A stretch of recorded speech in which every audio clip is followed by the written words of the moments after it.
नमस्कार। अब इस वीडियो से हम स्टार्ट करेंगे जनरेटिव एआई एंड एलएलएम्स। तो इसका जो फर्स्ट वीडियो है उसमें हम देखेंगे introduction to Gemini and agent AI studio, जिसे हम पहले वर्टेक्स एआई स्टूडियो बोलते थे। Generative AI on Google Cloud. तो पहले हम देखते हैं हमने क्या क्या इस मॉड्यूल में अब तक कर लिया है। तो हमने ऑटो एमएल देखा था, जिसमें हमने विदाउट कोडिंग एक सेल्स प्रिडिक्शन मॉडल हमने बनाया था, उसे टेस्ट करके देखा था, उसे प्रिडिक्शन कराई थी, कुछ इनपुट दिया था उसे कि किस रीजन में किस रेट पे प्रोडक्ट की कितनी सेल हो सकती है। वो सब हमने करके देखा था। फिर हमने बिग क्वेरी एमएल भी देखा था। बिग क्वेरी एमएल में हमने बिग क्वेरी के अंदर ही हम डेटा को वर्टेक्स एआई के अंदर नहीं लेके आए थे, हमने बिग क्वेरी के अंदर ही मॉडल बना दिया था। तो गूगल क्लाउड हमें ये भी प्रोवाइड करता है कि हम बिग क्वेरी के अंदर जो हमारे पास डेटा होता है टेबल के अंदर, उसी डेटा से ही हम ट्रेंड करके एक मॉडल बना सकते हैं। तो वो सब हमने किया था। फिर हमने कस्टम मशीन लर्निंग मॉडल बनाए थे। इसके लिए हमने जुपिटर नोटबुक जो है यूज़ किया था। उसमें हमने पाइथन कोड यूज करके उसमें कुछ लाइब्रेरी यूज़ की थी जिनका हमने मतलब समझा था, सब लाइब्रेरी का। वहाँ पे हमने कस्टम मॉडल बनाए थे। फिर हमने उन्हें मॉडल को सबको मॉडल रजिस्ट्री में डाला था। मॉडल रजिस्ट्री क्या होती है? जहाँ पे हम अपने मॉडल को मैनेज करते हैं। अब जैसे आपने नया मॉडल ट्रेन किया तो उसका नेक्स्ट वर्जन आ जाएगा, फिर आप कुछ टाइम बाद फिर मॉडल ट्रेन करोगे नए डेटा से तो फिर नया वर्जन आ जाएगा। तो उन्हें वहाँ पे हम मैनेज करते हैं। वहाँ पे देखते हैं कि इस मॉडल की कितनी एक्यूरेसी है, कौन सा मॉडल परफॉर्म कर रहा है, कौन सा मॉडल हमारा प्रोडक्शन में है। तो वो सब मैनेज करने के लिए हम यूज़ करते हैं मॉडल रजिस्ट्री। जैसे आप एंड्रॉयड ऐप है, जैसे इसके लिए गूगल प्ले स्टोर होता है, तो ऐसे ही मॉडल को मैनेज करने के लिए हमारे होता है मॉडल रजिस्ट्री। फिर हम आता है एंड पॉइंट, जहाँ पे हम मॉडल को डिप्लॉय करते हैं ताकि हम अपने मॉडल को अपनी ऐप या फिर वेब ऐप में यूज कर पाएँ थ्रू एपीआई। आपको मान लो आपने कोई मॉडल बना दिया, जैसे प्रोडक्ट रिकमेंडेशन मॉडल बना दिया, आपकी कोई ई कॉमर्स वेबसाइट है जैसे अमेजोन। अब यूज़र ने कोई प्रोडक्ट ऐड किया तो आपको उसे रिकमेंड करना है कि आप ये भी प्रोडक्ट जो है ले सकते हो, उसके साथ ये प्रोडक्ट भी लेते हैं लोग। आपने देखा होगा काफ़ी ऐसे नीचे रिकमेंडेशन आता है। तो इस तरह का जो आपको काम करना है कि रियल टाइम आपको प्रिडिक्शन करानी है यूज़र की, जैसे ही वो कुछ क्लिक करे तो कुछ प्रिडिक्ट करके उसे कुछ अगला बता दे। तो उसके लिए होता है हमारे पास एंड पॉइंट पे हम उसे प्रिडिक्ट करते हैं। जैसे कि आप यूट्यूब पे वीडियो देखते हो तो आपको रिकमेंडेशन आ जाता है यूट्यूब का, सबके लिए अलग होता है। वो आपकी वॉच हिस्ट्री वगैरह पे क्या आप ब्राउज करते हो, क्या आप ज़्यादा देखते हो, उसके बेस पे आप वो रिकमेंड करता है अदर वीडियोस। तो वो काम करने के लिए होता है एंड पॉइंट, जिसपे ऑनलाइन जो है हमारे प्रिडिक्शन होते हैं। हमने समझा था batch and online predictions. Batch prediction में क्या होता है कि हमारे पास काफ़ी बड़ा डेटा है, उससे हमने कुछ प्रिडिक्ट कराना है। हमारे पास करोड्स में एंट्रीज हैं, उस डेटा से हमें कुछ वैल्यू निकालनी है। तो उसे हम कैसे करते हैं हमने लास्ट वीडियो में समझा था, ऑनलाइन एंड बैच प्रिडिक्शन। तो ये सब हम कर चुके हैं इस वाले मॉड्यूल में। लेकिन अब आप एक चीज़ समझे कि जो आजकल का जो एआई मॉडल होते हैं वो केवल प्रिडिक्शन तक ही लिमिट नहीं रह गए हैं। पहले क्या होता था, पहले जैसे 2020 से पहले क्या होता था, आपके पास काफ़ी सारा डेटा होता था तो उस डेटा से आप एक मॉडल ट्रेन कर देते थे। अब जैसे ही उसमें आप कोई नया डेटा उसे प्रोवाइड करते थे तो वो कुछ प्रिडिक्ट करके आपको कुछ बता देता था। अब तक तो ये होता था। लेकिन अब क्या होता है, अब एआई केवल प्रिडिक्शन तक सीमित नहीं रह गया। अब एआई क्या करता है, कंटेंट क्रिएट कर देता है। जैसे ही आपने कोई मॉडल ट्रेन किया वो कुछ नया ही कंटेंट क्रिएट कर देगा। जैसे आपने देखा होगा जेमिनाई, चैट जीपीटी, क्लोड, या आपने इस तरह के टूल्स काफ़ी यूज़ किए होंगे। अब एआई अब कॉन्टेक्ट अब ये टेक्स्ट भी लिख सकता है, इमेज जनरेट कर सकता है, कोड लिख सकता है, वीडियो समराइज कर सकता है, ये जनरेट कर सकता है, पीडीएफ एनालाइज और जनरेट कर सकता है, ऑडियो समझ सकता है, जनरेट भी कर सकता है। तो इसी टेक्नोलॉजी को हम जनरेटिव एआई बोलते हैं, जिसमें आपका जो एआई मॉडल है वो केवल प्रिडिक्शन ना करके कुछ नया कंटेंट क्रिएट कर दे। जैसे हमने उसे सिखा दिया, हमने उसे काफ़ी चीज़ों से ट्रेन कर दिया और फिर उसे कुछ बोला। जैसे आपको एग्जाम्पल के लिए मान लो आपको ईमेल लिखवाना है, अब हमने उसे कई करोड़ जो है ईमेल्स जो है उसे ट्रेन कर दिया कि ईमेल कैसे लिखते हैं। फिर आप कोई भी उसे नया ईमेल लिखने को बोलोगे वो लिख देगा, क्योंकि वो ट्रेन हो चुका है। उसे हम जनरेटिव एआई बोलते हैं। और गूगल क्लाउड में इसके लिए यूज होता है जेमिनाई। जो गूगल क्लाउड का मॉडल है, जो एलएलएम मॉडल, जो लार्ज लैंग्वेज मॉडल है जिससे हम ये सारा काम करते हैं गूगल क्लाउड में, उसका नाम है जेमिनाई। और जेमिनाई के साथ काम करने के लिए हमें एक प्रोफेशनल जो है एक पावरफुल जो है टूल मिलता है, जिसे हम जेमिनाई को यूज़ करते हैं। जेमिनाई तो मॉडल हो गया, उसमें कौन सा मॉडल है, उसके वर्जन्स हैं काफ़ी सारे। इमेज जनरेट करनी है आपको, वीडियो जनरेट करनी है आपको, किस तरीके का आपको काम करना है। तो उसके लिए हमारे पास है एजेंट एआई स्टूडियो, जिसका हम अभी डेमो लेंगे, पूरा देखेंगे समझेंगे इससे। अब थोड़ा सा हम डिफरेंस कर लेते हैं traditional machine learning versus generative AI. अब जैसा कि हमने सेल्स प्रिडिक्शन मॉडल हमने बनाया था, ये हमने ऑटो एमएल में भी किया था, ये हमने कस्टम में भी किया था, कस्टम मशीन लर्निंग मॉडल में भी बनाया था, और हमने बिग क्वेरी में भी बनाया था।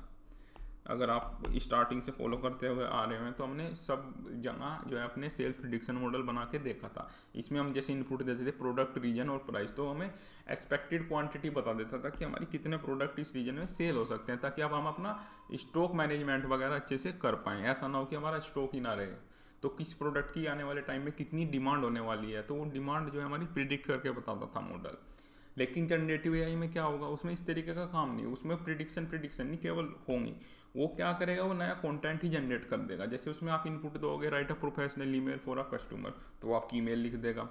तो ये कंटेंट क्रिएशन जनरेशन होता है, इसी को कहते हैं हम जनरेटिव एआई। अब इसका एक रियल वर्ल्ड एग्जांपल लेते हैं दोनों का डिफरेंस करने के लिए, ताकि आपको कन्फ्यूजन ना रहे कि ट्रेडिशनल मशीन लर्निंग मॉडल क्या थे और जनरेटिव एआई क्या है। अब मान लो कि आप एक यूट्यूब क्रिएटर हो, ट्रेडिशनल जो मशीन लर्निंग मॉडल है वो केवल प्रिडिक्शन करते हैं। तो वो क्या प्रिडिक्ट कर पाएंगे भाई, कितने व्यूज़ आ जाएंगे आपका, कितना आपका इससे वीडियो से रेवेन्यू आ जाएगा, इस तरीके के प्रिडिक्शन कर देंगे तो जो आपके ट्रेडिशनल मॉडल। लेकिन जनरेटिव एआई क्या करेगा, जैसे ही आपने वीडियो डाला वो आपका टाइटल बता देगा कि इस वीडियो का टाइटल आपको ये रखना चाहिए, इसका डिस्क्रिप्शन ये रखना चाहिए। जैसे कि आपने यूट्यूब में अब देखा भी होगा, एक वहाँ पे जेमिनाई का वो आता है, आइकन आता है, जो उस पर आप अपनी वीडियोस को समराइज़ कर सकते हो, यूट्यूब वीडियोस को समराइज़ क्या क्या इस वीडियो के अंदर है। तो वो सब कैसे हो रहा है, वो सब जनरेटिव एआई से हो रहा है। उसके पीछे बैकएंड में कोई मॉडल लगा हुआ है, जेमिनाई जो है मॉडल बैकएंड में काम कर रहा है, वो आपकी वीडियो को पूरा समराइज़ कर देता है, जो टैग्स की स्क्रिप्ट जनरेट कर देता है। तो इस तरीके का काम हमारा जनरेटिव एआई करता है। तो ये डिफरेंस होता है ट्रेडिशनल मशीन लर्निंग मॉडल में जो अब तक हमने पढ़े हैं। अब हम पढ़ेंगे जनरेटिव एआई, इसमें हम क्या क्या काम कर सकते हैं हम पूरा देखेंगे। इसमें काफ़ी सारी वीडियोज़ आएंगी इस वाले मॉड्यूल में। अब जेमिनाई क्या है, जेमिनाई गूगल का एक लार्ज लैंग्वेज मॉडल है, एग्जैक्टली वैसे ही जैसे चैट जीपीटी, क्लोड, ये आपने काफ़ी सारे मॉडल्स देखे होंगे, उसी तरीके का होता है जेमिनाई। ये गूगल का है। सब कंपनी के अपने अलग अलग मॉडल होते हैं, उनके अलग अलग नाम होते हैं। वैसे ही गूगल का एक एआई मॉडल है जेमिनाई, को billions of documents, books, website और कोड पर ट्रेन किया गया है। इसलिए ये क्वेश्चन का आंसर कर सकता है, कोड लिख सकता है, कंटेंट क्रिएट कर सकता है, रीजनिंग कर सकता है, इमेज अंडरस्टैंड कर सकता है, पीडीएफ जो है एनालाइज कर सकता है, क्रिएट कर सकता है। तो ये है हमारे पास जेमिनाई। तो जेमिनाई आपको समझ में आ गया जेमिनाई क्या है। अब एजेंट एआई स्टूडियो क्या है, अब जेमिनाई को यूज़ कैसे करें। आपको ये तो है नहीं कि कोड या कोई चीज़ लिखोगे उसके लिए यूज़ करने के लिए, तो गूगल ने उसके लिए आपको एक ग्राफिकल इंटरफेस दिया है जिसका नाम है एजेंट एआई स्टूडियो, जिसे हम पहले वर्टेक्स एआई स्टूडियो बोलते थे। तो चलिए इसका थोड़ा सा डेमो लेते हैं हम कंसोल में जाके। तो जैसे ही गूगल क्लाउड में आओगे आपको इस तरह का इंटरफेस मिलेगा। तो आपको इस पर 3 डॉट्स पे क्लिक करना है, फिर यहाँ पे आपको आना है एजेंट प्लेटफॉर्म पे। तो एजेंट प्लेटफॉर्म पे आपको देखने को मिलेगा स्टूडियो, तो आपको स्टूडियो में आना है। पहले हम मॉडल्स पे काम कर रहे थे, इसके लास्ट वीडियोस में हमने मॉडल्स वगैरह पे देखा था, जैसे मॉडल्स में वर्क बेंच वगैरह ये सब हम देख चुके हैं। तो आपको स्टूडियो पे आना है, तो इस तरह का आपको इंटरफेस मिलेगा एजेंट स्टूडियो। तो आपको यहाँ पे न्यू पे क्लिक करना है, ऊपर सबसे ऊपर आप मिलेगा न्यू।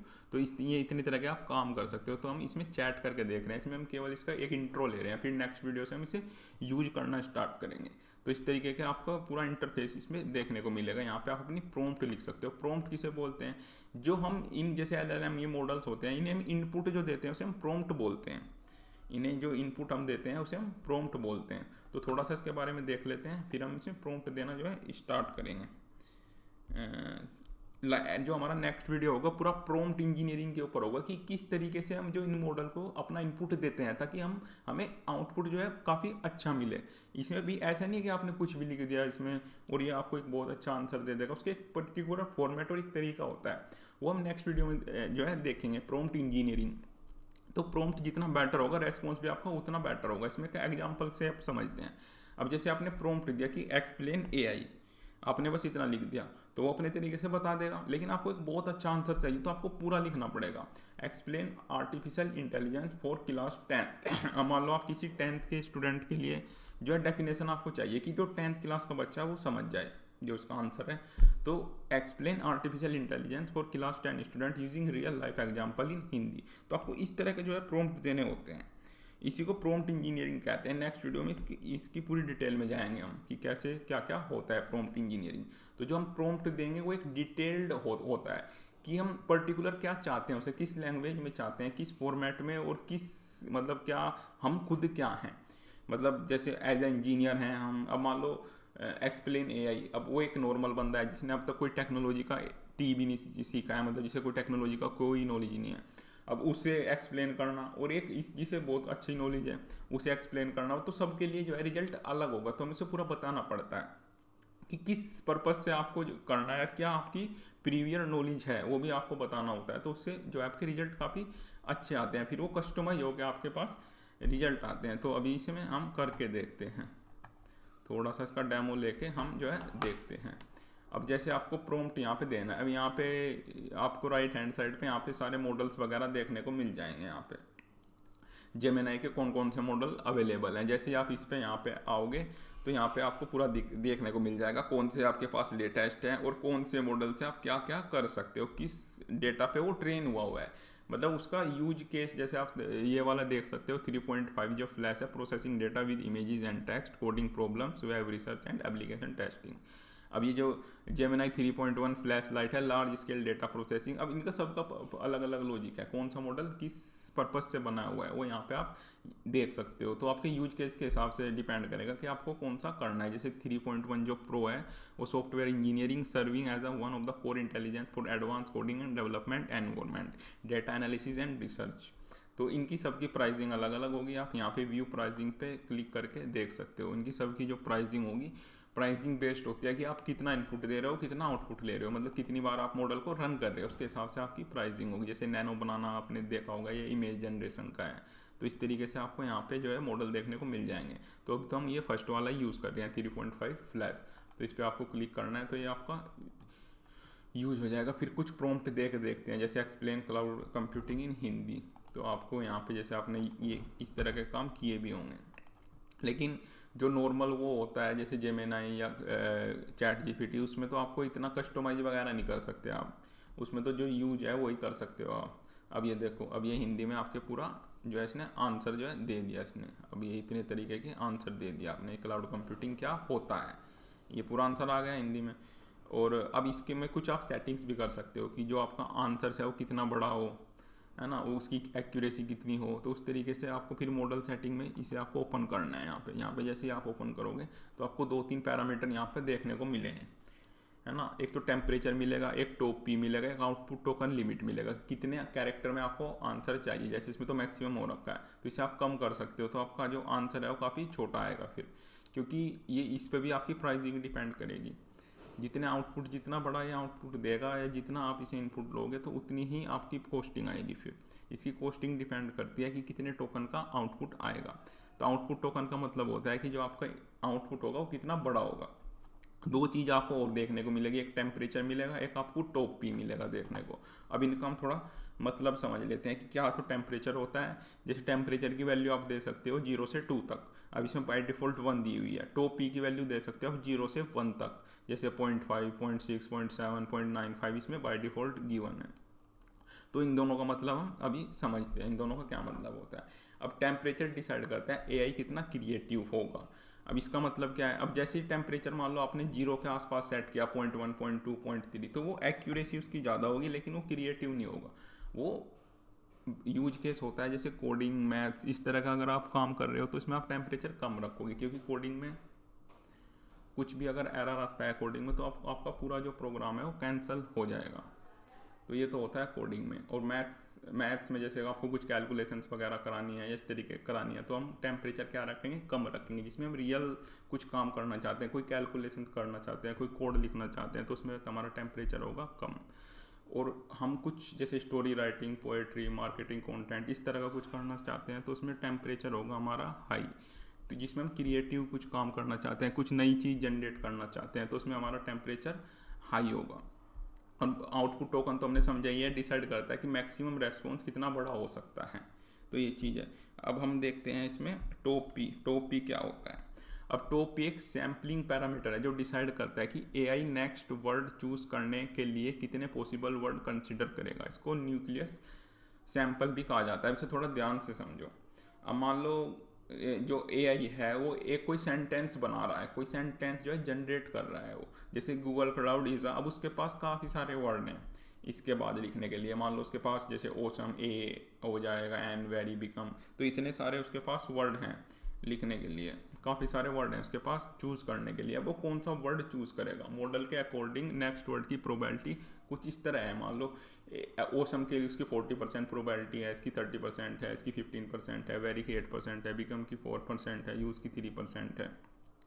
अब आपने टॉप ही सिलेक्ट किया हुआ है 0.8, तो वो क्या करेगा 80% तक वाले वर्ड चूज़ करेगा। अब जैसे ओसम 40% है तो ये तो 40 हो जाएगा, नेक्स्ट वर्ड 30% है तो ये 30 हो जाएगा, अगला हो जाएगा 15 तो ये 85 हो गया।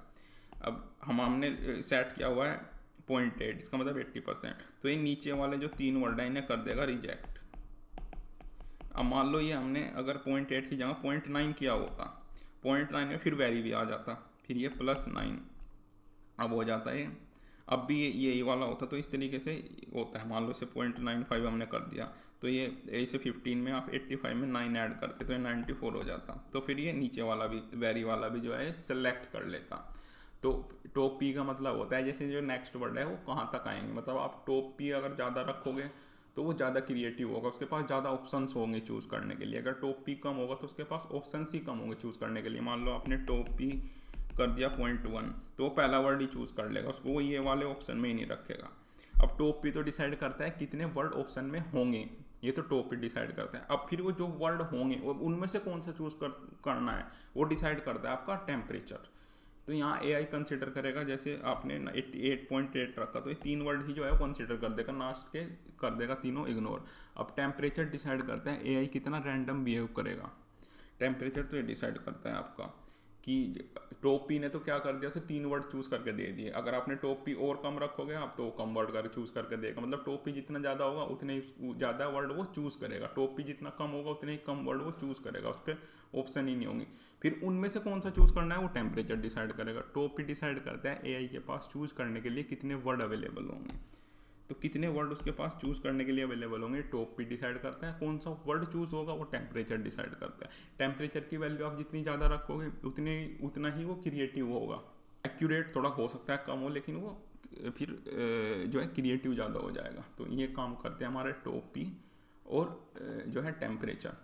तो जैसे इसमें बाय डिफ़ॉल्ट 1 चूज़ है तो एक तरह से नॉर्मल बिहेवियर रहेगा इसका, ये इंटेलिजेंट भी होगा और एक्यूरेट भी होगा, दोनों चीज़ें होंगी इसमें लेवल में। अब टॉप पी हमने काफ़ी ज़्यादा रखा हुआ है, इसका मतलब ज़्यादा क्रिएटिव होगा। तो वो आपके यूज केस पे डिपेंड करता है कि आप मॉडल में किस तरह का जो है डेटा से या किस तरह का आप डेटा क्रिएट करना चाह रहे हो, इसमें उस पर डिपेंड करता है पूरा। तो यहाँ से आप ये सब सेटिंग कर सकते हो। तो अब इस पर्टिकुलर वीडियो में हमने सब देख लिया है, हमने सारा जनरेटिव एआई वगैरह से पूरा जो है देख चुके हैं हम क्या क्या जनरेटिव एआई होता है, क्या क्या जेमिनाई करता है, कैसे हम इसे यूज कर, क्या क्या इसके यूज केस बन सकते हैं, रियल वर्ल्ड यूज केस क्या बन सकते हैं, कहाँ कहाँ में यूज होता है। अब यूज तो हर जगह ही कर सकते हो आप इसे, जैसे कस्टमर सपोर्ट जो चैटबॉट होते हैं ये हम बनाएंगे भी, रैग मॉडल यूज़ करेंगे, ये सब बनाएंगे कस्टमर सपोर्ट चैटबॉट। जैसे आपने देखी होंगी एआई अनेबल्ड सब कंपनी यूज़ करती हैं। जैसे आप कस्टमर सपोर्ट पे जाते हो तो एकदम कोई एजेंट आपके साथ बात नहीं करता, पहले एआई एक पीछे मॉडल होता है वो आपसे बात करता है, आपके ऑर्डर की डिटेल लेता है, तो सबसे पहले एक काम होता है। फिर डॉक्यूमेंट समराइजेशन, ये इस तरह का काम आप कर सकते हो। आपके पास एक लीगल डॉक्यूमेंट है मान लो 500 पेज का, अब आप उसे पढ़ोगे तो नहीं, अब आपको उसे थोड़ा सा जैसे इंश्योरेंस की कॉपीज़ होती हैं, अब आपको उसमें से कुछ मेन पॉइंट निकालने हैं तो आप चैट जीपीटी या जेमिनाई में डाल दो, वो आपको समराइज करके दे देगा पूरी डॉक्यूमेंट, जो इंपॉर्टेंट पॉइंट है वो आपको बता देगा। कंटेंट राइटिंग आप इससे कर सकते हो, कोड जनरेशन आपको कोड लिखना है वो आप लिख सकते हो, ईमेल लिख सकते हो आप, ट्रांसलेशन किसी भी लैंग्वेज से दूसरी लैंग्वेज में कर सकते हो, इमेज अंडरस्टैंडिंग कर सकते हो, हेल्थ केयर असिस्टेंट जैसे आपके कोई रिपोर्ट वगैरह डाल के सारा वो आपको बता देगा क्या क्या इसके ऑप्शंस अवेलेबल हैं। लीगल रिसर्च कर सकते हो जिसकी हमने बात की, एजुकेशन का कंटेंट जनरेट कर सकते हो, है ना, सॉफ्टवेयर डेवलपमेंट वगैरह में यूज़ कर सकते हो। और भी काफ़ी सारे इसके यूज केस होते हैं जनरेटिव एआई के मॉडल के। अब नेक्स्ट वीडियो में हम प्रॉम्प्ट इंजीनियरिंग देखेंगे कि कैसे हम उसे इनपुट देते हैं। जो हम इनपुट देते हैं उसे हम बोलते हैं प्रॉम्प्ट, जैसे जो हमने यहाँ पे पुट दिया है, यहाँ पे जो हम इनपुट देते हैं उसे बोलते हैं हम प्रॉम्प्ट। अब जैसे हमने कुछ काफ़ी सारे यहाँ पे प्रॉम्प्ट लिखे हुए हैं तो इससे आप यूज कर सकते हो फाइल को। Write a Python code to reverse a string, जैसे यहाँ पे आपने प्रॉम्प्ट दिया, इसे आपने रन किया तो ये आपको आउटपुट दे देगा। यहाँ ये आपको पूरा कोड इसने लिख के दे दिया कि कैसे आप पाइथन में जो है स्ट्रिंग को रिवर्स कर सकते हो। तो इस तरीके का काम आप इसमें कर सकते हो, या आपने इसने बता दिया कि कितने इसमें आपके आउटपुट टोकन आए हुए हैं, यहाँ से आप लिमिट सेट कर सकते हो, कैसा आपको रिजल्ट चाहिए उसके हिसाब से आप टेम्परेचर और टॉप पी सेलेक्ट कर सकते हो। टॉप पी आपको कितने वर्ड उसे चूज़ करने को मिलेंगे वो टॉप पी डिसाइड करता है। जितना ज़्यादा आप इसे कर दोगे उतना ज़्यादा उसके पास ऑप्शंस रहेंगे, वो क्रिएटिव रहेगा। और टेम्परेचर फिर उसे चूज़ करेगा वर्ड को, उनमें से कौन सा वर्ड यहाँ पे रखना है, वो डिपेंड करेगा आपने कितना उसे वैल्यूज़ गिवन की हुई है। अगर टेम्परेचर ज़्यादा होगा आपका तो फिर वो एक्यूरेट कम होगा, और वो तो क्रिएटिव ज़्यादा होगा, टेम्परेचर कम होगा तो क्रिएटिव कम होगा वो फिर। तो इस तरीके से हमने सब देख चुके हैं हम सारा। तो आप इसे पूरी PDF वगैरह को डाउनलोड कर सकते हैं और उसे पढ़ सकते हैं। तो नेक्स्ट वीडियो हम देखेंगे प्रॉम्प्ट इंजीनियरिंग, कैसे हम इसे प्रॉम्प्ट देते हैं, क्या तरीका होता है प्रॉम्प्ट देने का, क्या क्या हमें इसे किस तरीके से हम डिफाइन करते हैं ताकि जो हमारा रिजल्ट है वो अच्छा आए। क्योंकि आपको इसे यूज करने का पैसा लगता है, जितनी बार आप इसे मॉडल को यूज़ करोगे उतना ही आपका पेमेंट आता है, मतलब उतना ही आपका बिल जो है बढ़ता रहता है, इसके टोकन्स के हिसाब से इसका बिल होता है। तो आप इसे यूज करके देख सकते हैं।